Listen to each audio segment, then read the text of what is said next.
Arcanos do Quarto Evangelho. A compreensão intelectual empregada pelo homem comum fundamenta-se nas impressões captadas pelos sentidos físicos. Portanto, é incompleta e inadequada para investigar temas espirituais, cuja solução se encontra além da terceira dimensão física. As conclusões mentais feitas pela maioria dos investigadores bíblicos e evangélicos carecem de credibilidade por estarem fundamentadas em dados históricos e aparências incompreendidas. Essa é a razão que fragmentou o cristianismo numa grande quantidade de seitas antagônicas entre si. Embora seus adeptos se apoiam numa mesma base evangélica, suas conclusões diferem radicalmente uma das outras. O Evangelho faz referência a um escriba intelectual versado no reino dos céus que tira do seu depósito coisas novas e velhas. Mateus capítulo 13, versículo 51. Quem é esse escriba versado no reino dos céus? É um homem ligado a uma escola esotérica superior cujos ensinos, postos em práticas, dinamizaram sua fonte espiritual interna, simbolizada pelo céu. O discípulo iluminado pelo seu sol interior, que não depende mais da falsa luz do intelecto, isto é, das impressões sensoriais captadas pelos sentidos físicos. É o homem que tem a certeza do conhecimento e que foi considerado pelo Mestre um bem-aventurado, por crer sem necessidade de ver. O escriba versado no reino dos céus é o aspirante que transmuta a compreensão intelectual em entendimento espiritual ou iluminação, capaz de captar o espírito das alegorias bíblicas e evangélicas, levando sua compreensão acima do sentido literal descrito pela letra. Os estudantes mais avançados admiram como os autores desses livros conseguiram expor em poucas linhas, através de histórias simples e despretensiosas, mistérios inacessíveis ao intelecto comum. Quando examinadas à luz de uma compreensão mais elevada, essas alegorias tornam-se inteligíveis e transparentes como o cristal. O intelecto ou compreensão ao pé da letra é responsável pela materialização dos símbolos mais profundos. Considera os mistérios não explicados pela razão humana como acontecimentos sobrenaturais, atribuídos ao poder divino do qual Cristo estava investido, ignorando que nenhum ser superior, por mais elevado que seja, realizaria qualquer ato que contrariasse as leis da natureza. Até mesmo os teólogos mais conceituados, cujos estudos perduram por anos a fios nas universidades e seminários, não aceitam a versão simbólica do esoterismo, repelindo toda e qualquer interpretação que contrarie suas posições dogmáticas e preconcebidas. Suas conclusões, limitadas aos sofismas dos claustros e às pretensas revelações obscuras, dificilmente aceitariam a versão de que esses milagres são de ordem espiritual e psicológica e que os temas evangélicos são fórmulas iniciáticas totalmente desvinculadas dos fatos históricos. As leis de Deus são imutáveis em seus princípios, e quando decreta que um indivíduo deve nascer cego, paralítico ou qualquer deficiência física, sem dúvida alguma se apoia numa causa justa e plenamente justificável. Se assim não fosse, Deus poderia ser considerado como um ser injusto, autocrata arbitrário e caprichoso, que se compraz com o sofrimento das suas criaturas. Para a luz do esoterismo, qualquer anormalidade física ou moral é consequência de uma causa do passado, que não deve ser considerada como uma desgraça ou castigo, mas sim como uma experiência necessária, que ensinará ao deficiente uma lição importante. Seria ilógico culpar o fogo quando o nosso descuido ao lidar com ele nos infringe uma queimadura. Seria mais racional reconhecer nossa inépcia ao invés de culpá-lo. Se reconhecermos que tudo o que sucede tem uma causa subjacente, o cego ou paralítico não poderiam ser curados mediante um milagre, mesmo que esse fosse realizado pela vontade de um ser superior como Cristo. Tal ato seria contrário à lei da evolução e até mesmo contraprudente. Nenhum ser superior interviria num destino particular com a finalidade de libertar a pessoa de uma lição necessária. Os casos aparentemente milagrosos, que muitas vezes deixam os cientistas boquiabertos, tais como a eliminação de uma enfermidade considerada incurável, a intervenção de um poder misterioso que livra alguém de um acidente, permitindo-lhe escapar incólume de um incêndio de forma inexplicável, de um desastre aéreo ou automobilístico, até hoje não puderam ser esclarecidos pela sabedoria humana. Há razões de destino que permitem a uma pessoa ser auxiliada e até curada quando outras permanecem em acidentes ou vítimas de enfermidades. Essa razão tem como fundamento o merecimento da pessoa implicada. Os ensinos da filosofia rosacruciana e as experiências individuais, vividas por pessoas idôneas acima de qualquer suspeita, têm confirmado a atuação de seres superiores considerados como auxiliares invisíveis. Esses seres pertencem à onda de vida humana, porém seus méritos os elevaram muito além da humanidade comum. Suas excepcionais capacidades de clarividência permitem avaliar o grau de merecimento de um indivíduo, auxiliando-o da melhor forma que as circunstâncias do momento permitem. Nesses casos, mesmo que a pessoa tenha de passar por uma experiência dolorosa, o merecimento individual atenua em larga extensão as reações adversas da lei de causa e efeito. Também é preciso considerar que o objetivo da lei não é a vingança, mas o ensinamento de uma lição útil. Se essa foi aprendida, sua atuação não se faz mais necessária. Esses auxiliares invisíveis são irmãos leigos e iniciados nos mistérios, que, sob a orientação dos irmãos maiores, podem intervir em alguns casos especiais. Sua atuação é respaldada integralmente pelas leis superiores que regem a evolução, mantida dentro do mais absoluto sigilo e discrição. Nem mesmo o indivíduo por ele auxiliado tem conhecimento dos seus benfeitores. É preciso acrescentar que esse acontecimento jamais acontecerá publicamente, com o fim de impressionar ou fazer sensacionalismo. Os seres que atuam nos planos internos sempre farão ocultamente, sem necessidade de aplauso ou reconhecimento da mentalidade mundana. Cristo declarou que os homens comuns têm olhos e não veem, portanto são cegos para as realidades espirituais.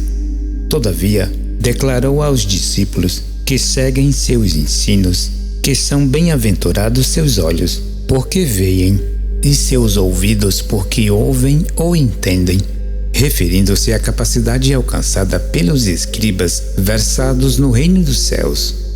A cura do cego, descrita nessa passagem, é uma referência à incapacidade de ver a verdade que permeia todas as formas. Não diz respeito a uma cura de ordem física, mas espiritual. Não é um milagre realizado publicamente com o fim de demonstrar o poder de Cristo. É um milagre interior. A compreensão dos ensinos do Mestre, quando acompanhados por uma prática efetiva, cura a cegueira psicológica do aspirante, abrindo-lhe uma nova perspectiva de vida. Com os olhos abertos para as realidades espirituais, todas as barreiras ou limitações psicológicas perdem sua força, assim como a visão física penetra o firmamento com o desaparecimento da neblina, dissolvida pelo poder dos raios solares. O mesmo sucede com a visão psicológica do aspirante, diante da qual se apresenta uma realidade nova e viva, jamais sonhada pelos sábios mundanos, cujos olhos são incapazes de ver além das aparências. A cura de um cego de nascença. João capítulo 9, versículos de 1 a 12. Caminhando Jesus, viu um homem cego de nascença, e os seus discípulos perguntaram: Mestre, quem pecou, este ou seus pais, para que nascesse cego? Respondeu Jesus: Nem ele pecou, nem seus pais. mas para que se manifestem nele as obras de Deus. É necessário que façamos as obras daquele que me enviou. Enquanto é dia, a noite vem, quando ninguém pode trabalhar. Enquanto estou no mundo, sou a luz do mundo. Dito isso, cuspiu na terra e, tendo feito lodo com a saliva, aplicou aos olhos do cego, dizendo-lhe: Vai, lava-te no tanque de Siloé, que quer dizer enviado. Ele foi, lavou-se e voltou vendo. Então os vizinhos e os que dantes o conheciam de vista, como mendigo, perguntavam: Não é este o que estava sentado pedindo esmolas? Uns diziam: É ele. Outros: Não, mas se parece com ele. Ele mesmo. Porém, dizia: Eu sou. Perguntaram-lhe, pois: Como te foram abertos os olhos? Respondeu ele: O homem chamado Jesus fez lodo, untou-me os olhos e disse-me: Vai ao tanque de Siloé e lava-te. Então fui, lavei-me e estou vendo. Disseram-lhe, pois: Onde está ele? Respondeu: Não sei. Palavras-chave: O mendigo cego. Quem pecou, este ou seus pais? Trabalhar enquanto é dia. Enquanto estou no mundo, sou a luz do mundo, a terra e a saliva de Cristo. O tanque de Siloé. O mendigo cego. Considerada à luz do esoterismo, essa passagem revela um fato psicológico comum à humanidade. O protagonista desse famoso milagre, além de cego, era mendigo, isto é, estendia a sua mão à caridade pública, a fim de prover o alimento para sua subsistência. Tomar essa passagem ao pé da letra, como é do hábito da grande maioria, seria tirar-lhe toda a importância, já que os cegos, coxos e paralíticos continuam existindo na atualidade, embora alguns deles reverenciem a Cristo, demonstrando grande fé no seu poder milagroso. É praticamente impossível encontrar uma explicação para esse milagre sem recorrer à ciência esotérica, uma vez que as explicações dadas pelas igrejas não podem aclarar o assunto e muito menos satisfazer a razão de um investigador inteligente. Segundo a ciência oculta, os homens sensoriais nascem cegos para as realidades espirituais. Por essa razão, o Evangelho empregou a frase cego de nascença. Embora alguns graus de cegueira física possam ser curados por meio de implantes, tratamentos e cirurgias, a cura da cegueira espiritual e psicológica não depende da ciência acadêmica.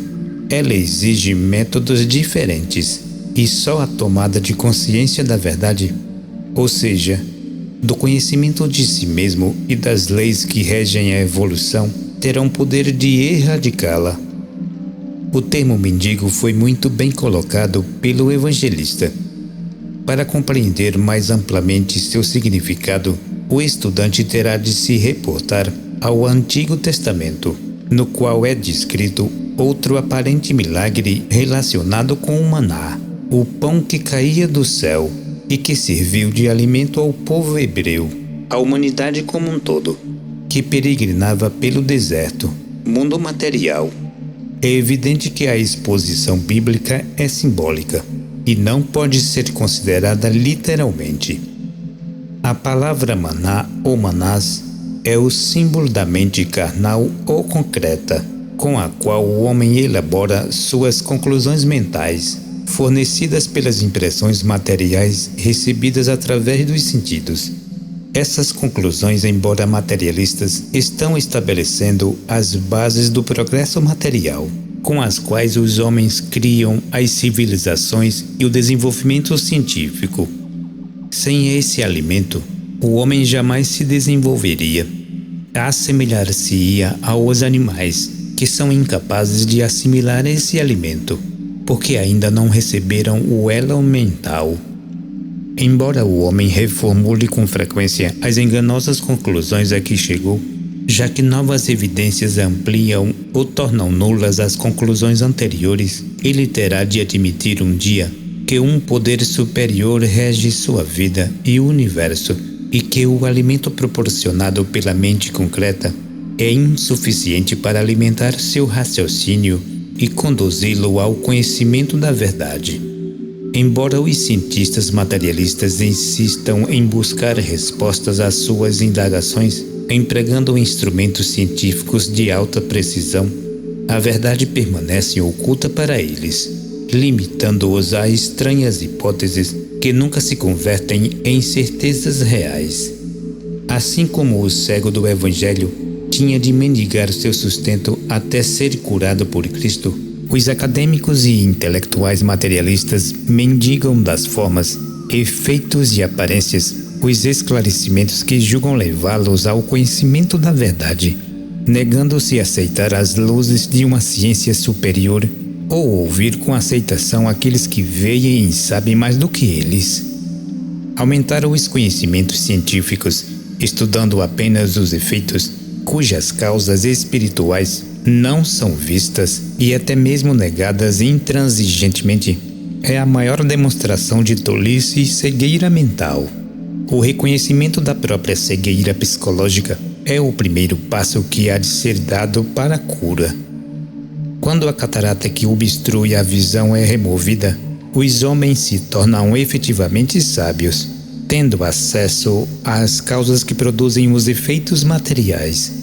Vê-se, portanto, que o mendigo cego é o próprio homem iludido com as aparências, hipnotizado pelo intelecto e pela cultura mundana, inteiramente divorciado das realidades espirituais eternas. Quem pecou, este ou seus pais?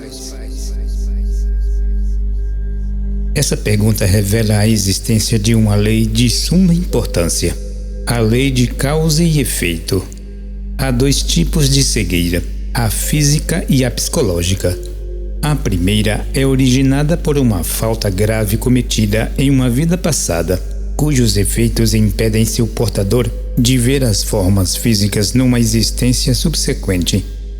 A segunda, mais grave, gerada pela inércia e pela indiferença das coisas espirituais, revela-se pela apatia anímica, falta de percepção e compreensão, que impede o indivíduo de conhecer-se e evoluir espiritualmente, mantendo-o limitado a um nível psicológico medíocre e materialista, incapaz de compreender qualquer ideia abstrata que não dependa da sua percepção sensorial. É preciso ter presente na memória que os evangelhos não foram escritos para descrever milagres ou fatos materiais e a expressão de uma nova linguagem, cujo sentido dificilmente é captado pelo homem sensorial e até mesmo pelos guias religiosos. Essa passagem não se refere aos pais terrestres do cego, nem mesmo a ele particularmente. Seu sentido é mais sutil e difícil de ser captado com uma simples leitura. Sem a luz projetada pelo esoterismo, a resposta dada por Cristo parecia injusta e inaceitável. Pois como poderia um homem nascer cego fisicamente sem que houvesse uma causa anterior que justificasse esse defeito? Um efeito sem causa nos levaria a adotar um ponto de vista materialista. Como poderia um homem pecar antes de nascer? Sob o ponto de vista da ciência oculta, a pouca ou muita consciência manifestada por um indivíduo é sempre consequência do passado. Os homens não são iguais, e a diferença que os distingue reside no grau de consciência alcançado por cada um. Essa maravilhosa faculdade, que encontra expressão em cada existência física, é fruto das anteriores, embora a pessoa desconheça as transgressões cometidas anteriormente, pois a faculdade é nova e aparentemente inocente. O renascimento lança sobre ela um véu de esquecimento, razão pela qual o homem não lembra da existência passada, como também não tem qualquer noção das causas que deram origem aos milagres que o afligem no presente. Segundo esse raciocínio, quem pecou efetivamente foram as consciências de vidas passadas, as quais na realidade são os pais psicológicos criadores das condições atuais, independente de laços raciais, sanguíneos ou familiares. As causas projetadas no passado, através dos pensamentos, sentimentos e atos, materializam-se como efeitos bons ou maus na presente existência, tornando possível o progresso anímico e a possibilidade de vencer os rasgos de caráter indesejáveis. Convém recordar ainda que o espírito é o homem real, a causa primordial da existência humana. A consciência ou homem terrestre é apenas um reflexo no mundo material, cuja evolução ainda pequena o impede de alcançar seu nível superior. A consciência é o efeito da causa projetada pelo espírito. Ora, se o homem é o efeito dessa causa espiritual, a causa necessariamente é responsável pelo efeito. Todos os atos da sua criatura são de responsabilidade do espírito, assim como os pais são responsáveis pelas ações dos filhos de menor idade. São notáveis as palavras do Salvador quando se revela ao cego: Eu vim a este mundo para juízo, a fim de que os que não veem vejam, e os que veem se tornem cegos. Aquele que guarda e pratica os mandamentos de Cristo cura sua cegueira psicológica e passa a ver e entender a realidade de Deus em seu interior e em toda a criação. Os pretensiosos sábios mundanos, dominados pela vaidade e o orgulho intelectual, embora possam enxergar perfeitamente com os olhos físicos, nada veem e nada entendem das realidades superiores. A chave da alegoria: nem ele pecou, consciência atual, nem seus pais terrestres, mas foi para que se manifestem nele, no caráter e no corpo, as obras de Deus. Embora a consciência humana seja um reflexo do espírito, ela é deixada em plena liberdade para agir bem ou mal. De outra forma, a evolução seria impossível. Os atos praticados em qualquer tempo são de responsabilidade do espírito e devem ser usufruídos ou redimidos pela sua consciência atual. Compreenda que a aparente separação entre o homem terrestre e seu Criador é ilusória. O fato do homem não ter consciência do seu nível espiritual é a principal causa dessa dualidade. O futuro e a evolução unirão os dois extremos, confirmando as palavras de Cristo: Eu e meu Pai somos um. A terra e a saliva de Cristo. Tudo que diz respeito a realidades espirituais é desconhecido dos homens sensoriais. Nesse sentido, assemelham-se aos cegos físicos, nos quais o sentido da visão encontra-se fechado para o mundo das formas. A maioria das pessoas sintonizadas com o mundo físico nada sabe a respeito das suas constituições psicológicas sobre si mesmas e do universo do qual evoluem. Entretanto, para disfarçar a ignorância e dar vazão ao orgulho intelectual, transformaram-se em hábeis criadores de hipóteses e teorias, com as quais tentam explicar sua existência e a dos seres que estão ao seu redor. Preferem iludir-se e enganar-se do que dar créditos aos sábios de todos os tempos, cujos ensinos revelam verdades que eles são incapazes de captar e aceitar. A vaidade intelectual e o materialismo crasso continuam a ser os problemas mais sérios e mais constrangedores dos homens limitados aos sentidos. Os renascimentos sucessivos e as experiências deles derivadas aumentam a compreensão dos homens, levando-os a questionar a sabedoria mundana, representada pelas duas instituições mais expressivas do mundo físico, a teologia e a ciência. Os grandes inventos científicos e os esforços humanitários realizados por essas duas instituições em prol da humanidade provam a grandeza de alma de alguns de seus membros.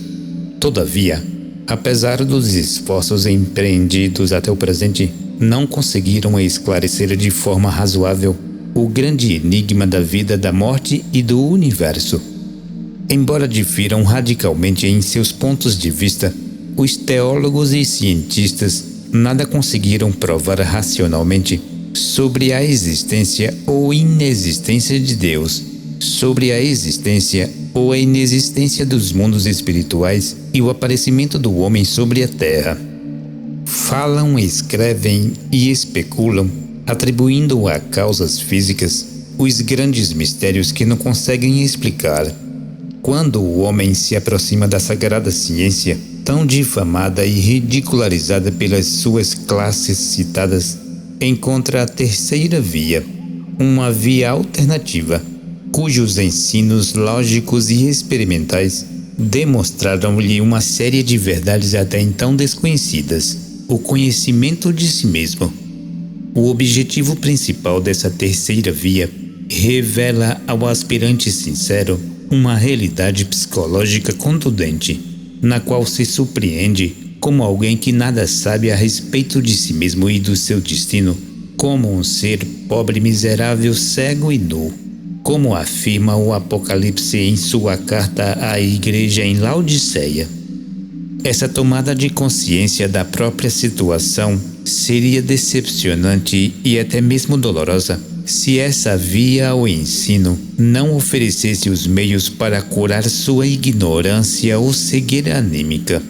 Os evangelhos fazem menção a um caminho vertical, cujos extremos são chamados terra e céu, os quais se referem a dois níveis de consciência, a terrestre e a espiritual. A palavra terra simboliza a consciência relativa e material, a qual julga todas as coisas segundo as aparências. O céu é uma referência à consciência objetiva ou espiritual, cujo julgamento se apoia nas causas invisíveis e não nas aparências evanescentes. No cérebro, sobre o qual se apoia a mente, estão localizadas duas glândulas de excepcional importância, a pineal e a pituitária. A prática esotérica cientificamente realizada, ou seja, em consonância com as leis superiores que regem a evolução, promovem o despertar desses centros através da força criadora ou sexual, sabiamente acumulada por meio da castidade. A dinamização dessa energia se efetua por meio de uma perfeita concentração mental. Essa produz a ascensão dessa força através da coluna vertebral até o cérebro, passando de uma glândula a outra, onde dá início o processo de abertura dos olhos internos ou clarividência voluntária, que faculta ao aspirante a visão dos mundos espirituais. A saliva de Cristo sobre a terra faz referência a uma liga não propriamente física, mas espiritual. É o símbolo de uma fórmula superior que, uma vez entendida e aplicada, estabelece a ligação entre a terra e o céu, ou seja, a consciência relativa se une à consciência objetiva. Estabelecida essa ligação, o discípulo é um clarividente voluntário, cuja visão alcança os planos espirituais, não captados pela visão física. No homem comum sintonizado com o mundo, essa ligação não existe em estado natural. Ela deve ser construída por meio da vontade e aspirações superiores. Só o atendimento aos ensinos de Cristo, promulgados por uma genuína escola esotérica, pode curar o cego de nascença, abrindo-lhe a clarividência positiva para os mundos dos quais procede. A partir de então, essa conexão nunca mais se romperá, convertendo-se o discípulo num verdadeiro pontífice, construtor da referida ponte que liga a dimensão física às dimensões espirituais. O tanque de Siloé. Diz o Sr. Max Heidel no conceito Rosa Cruz do Cosmos que só existe um único pecado que aflige a humanidade: a ignorância, e uma única salvação, o conhecimento aplicado. A observação cuidadosa dos fatos diários tem demonstrado a veracidade da informação, uma vez que todos os sofrimentos físicos e morais, guerras, ódios e desencontros de toda a ordem são produzidos pela ignorância das leis que regem a evolução humana. O desconhecimento de si mesmo e das verdades espirituais, a irresponsabilidade e a falta de amor continuam sendo o látigo que açoita a humanidade continuamente. A ignorância das realidades espirituais foi confirmada por Cristo na cena da crucificação no Evangelho de Lucas. Pai, perdoa-lhes, porque não sabem o que fazem. Lucas capítulo 23, versículo 34. Diante dessa terrível afirmação do Mestre, que demonstrava a inconsciência e a ignorância do homem terrestre, inclusive dos teólogos e cientistas, indagamos.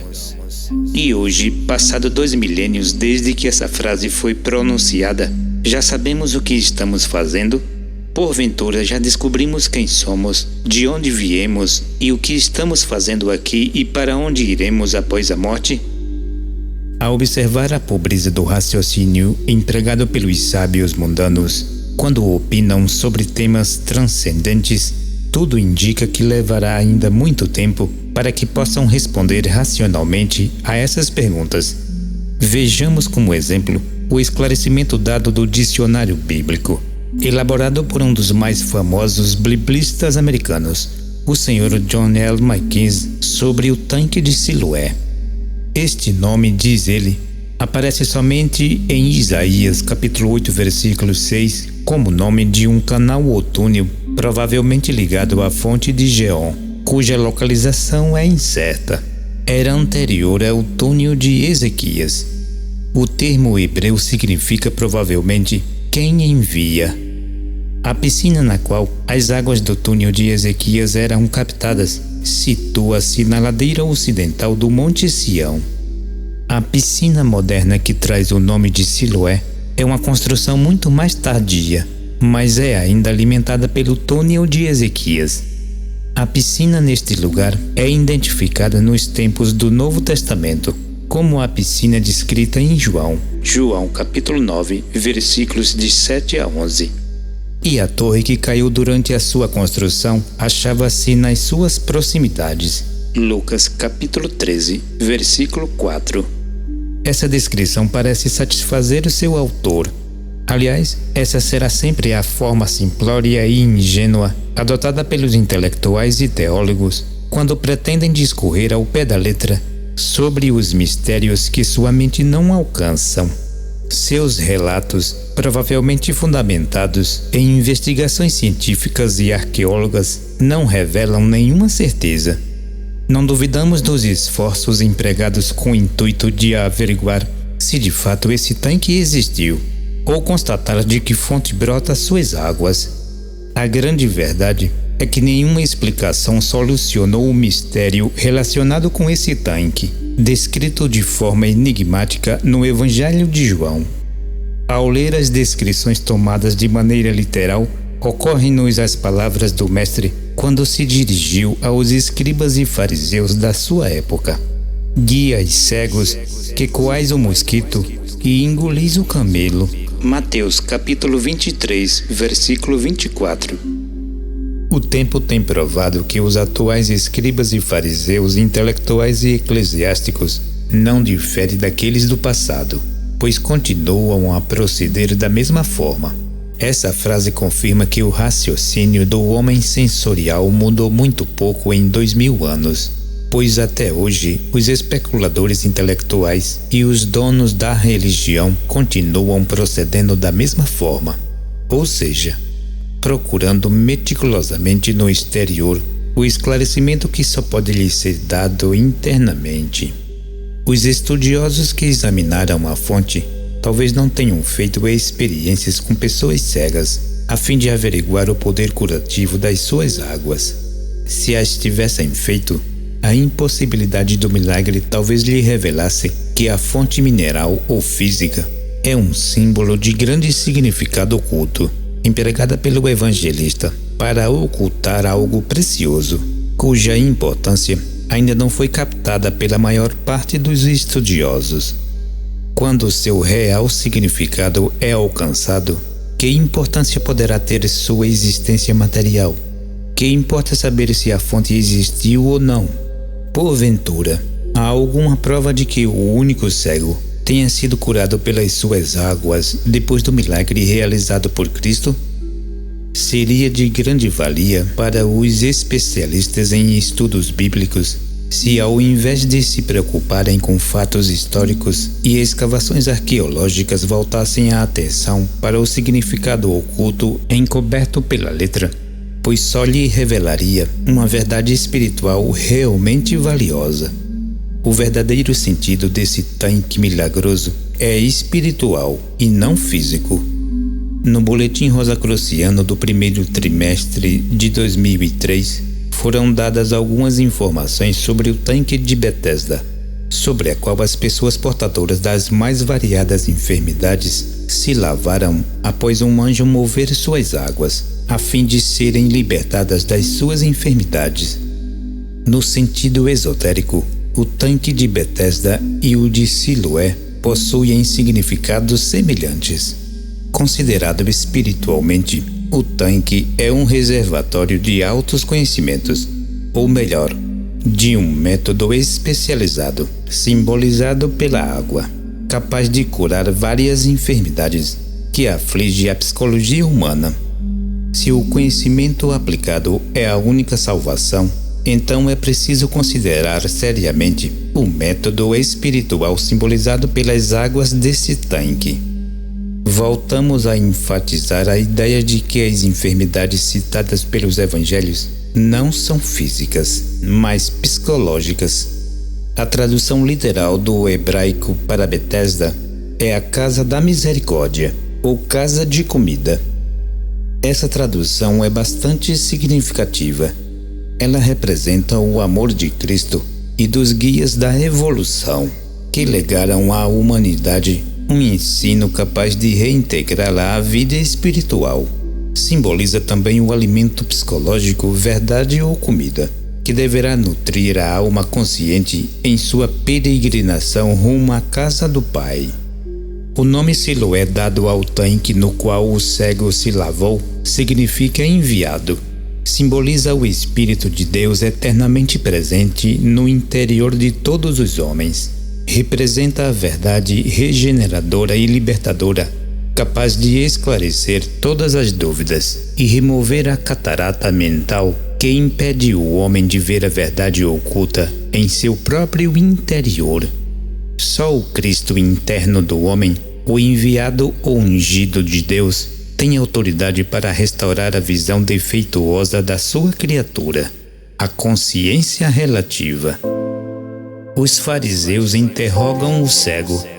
João capítulo 9, versículos de 13 a 34. Levaram, pois, os fariseus o que dantes fora cego, e era sábado o dia em que Jesus fez o lodo e lhe abriu os olhos. Então os fariseus, por sua vez, lhe perguntaram como chegar a ver, aos que lhes respondeu: aplicou lodo aos meus olhos, lavei-me e estou vendo. Por isso alguns fariseus diziam: esse homem não é de Deus, não guarda o sábado.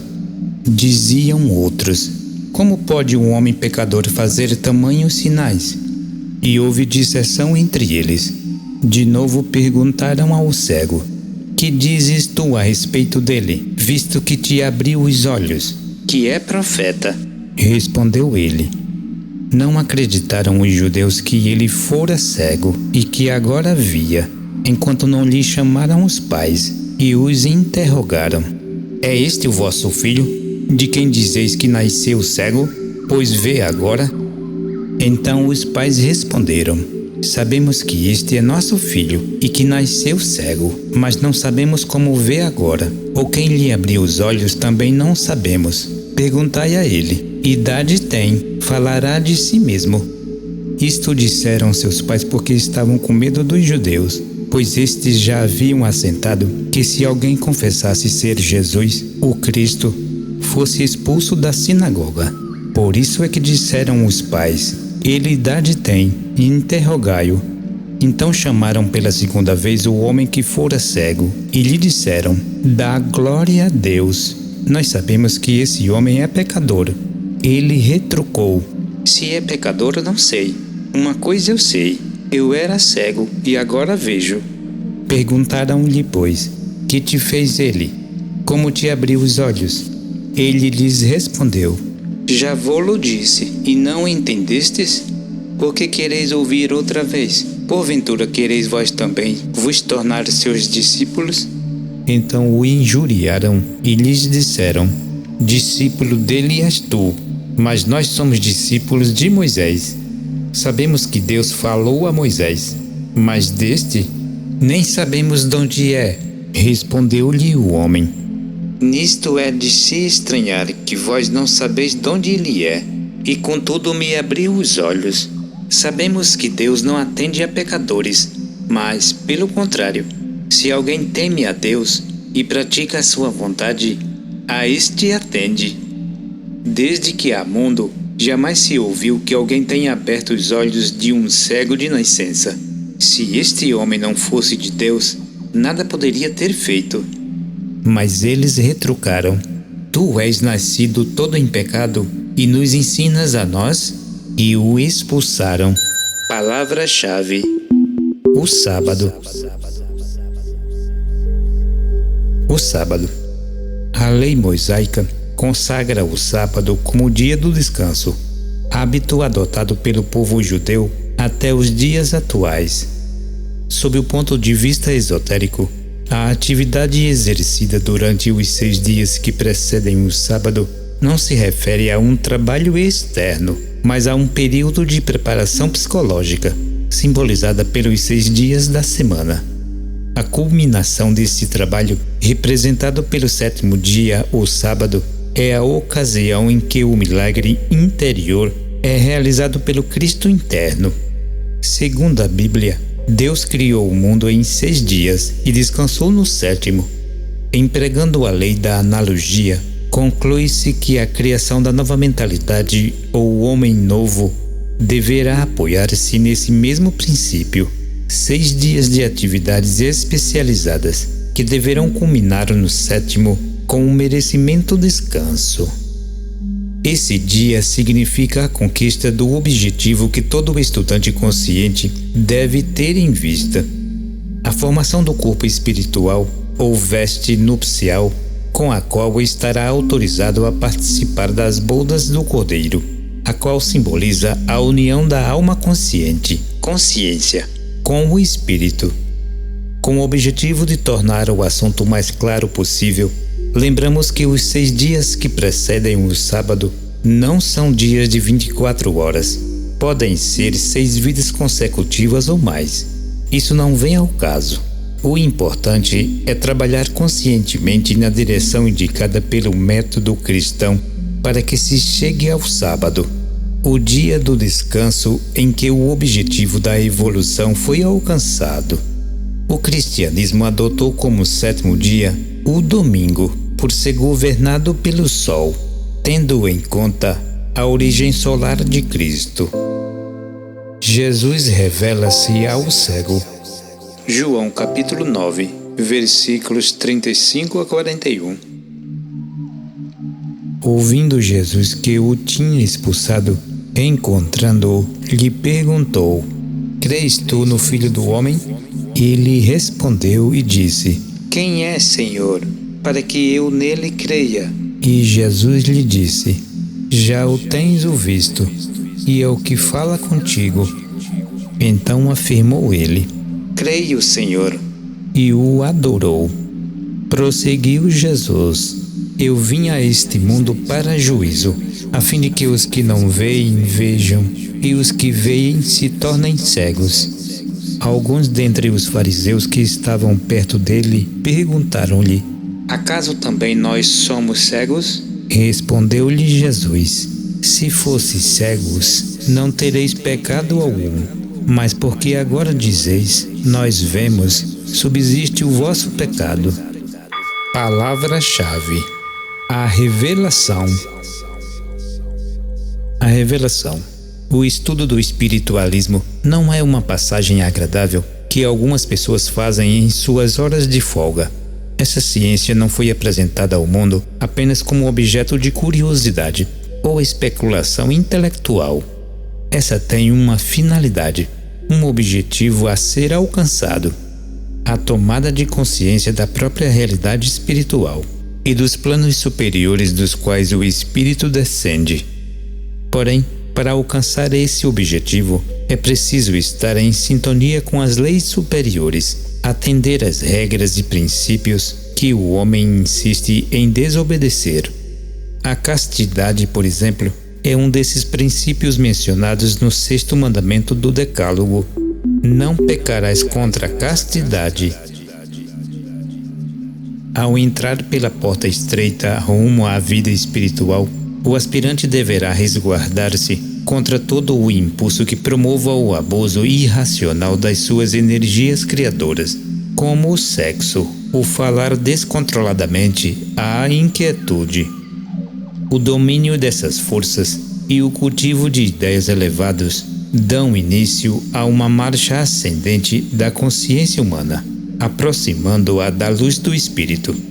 Essa é a prática mais efetiva e delicada do treinamento esotérico. Sem o domínio das forças criadoras, todo e qualquer esforço para estabelecer a ligação entre os dois centros superiores, razão e sentimento, é praticamente inútil. Sem o controle exercido pela vontade do aspirante, a energia acumulada pela castidade racional não pode elevar-se através da coluna vertebral e colocar em vibração esses dois centros espirituais que se encontram no cérebro: o corpo pituitário regido por Urano e a glândula pineal regida por Netuno.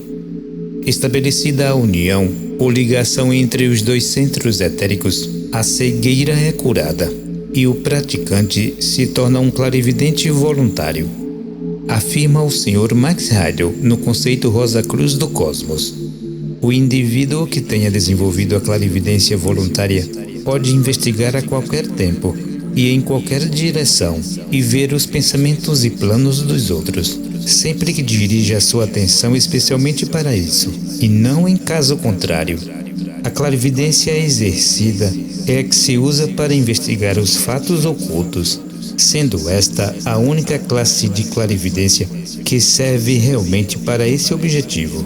Por isso, o estudante deve sentir um desejo santo e desinteressado de ajudar a humanidade, e não um desejo de satisfazer uma tola curiosidade. Referindo-se aos discípulos de todos os tempos, Cristo proferiu uma frase de grande significado oculto quando disse: Bem-aventurados, porém, os vossos olhos, porque veem, e os vossos ouvidos, porque ouvem. Mateus capítulo 13, versículo 16. Evidentemente, o mestre se referia àqueles que foram curados da cegueira psicológica. Portanto, estava em condições também de ouvir a voz do seu Cristo interno, sempre a seu dispor para ensiná-los e orientá-los. Essa exaltada condição é simbolizada nesta passagem quando o Salvador, revelando-se ao que antes fora cego, perguntou-lhe: Crês tu no Filho do Homem? Ele respondeu e disse: Quem é, Senhor, para que eu nele creia? Jesus lhe disse: Já os tens visto, e é o que fala contigo. Então afirmou ele: Creio, Senhor, e o adorou.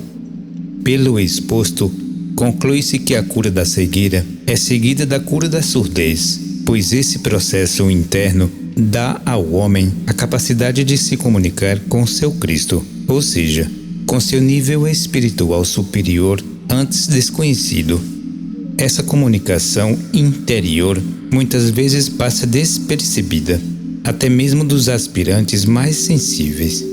Quantas vezes, em seus estados de introspecção mais profundos, o praticante se põe em contato com esse nível superior, até mesmo sem perceber, ouvindo as mais extraordinárias revelações, sem que tenha feito qualquer esforço para recebê-las. Notará depois que um poder muito acima dele se revelou à sua consciência, fazendo-o indagar: Que poder é esse que me esclarece? ilumina e faz vibrar todo o meu ser, dando a certeza do conhecimento. A resposta é óbvia. Sou eu, o Senhor teu Deus e teu Espírito, teu Cristo interno, que jamais te abandonou e sempre esteve contigo. Nesse estado de superconsciência, em que o discípulo se põe em contato com a fonte da sua vida, só caberá o sentimento da mais alta adoração. O Evangelho confirma plenamente essa experiência ao afirmar: as minhas ovelhas ouvem a minha voz, eu as conheço e elas me seguem. João capítulo 10, versículo 27.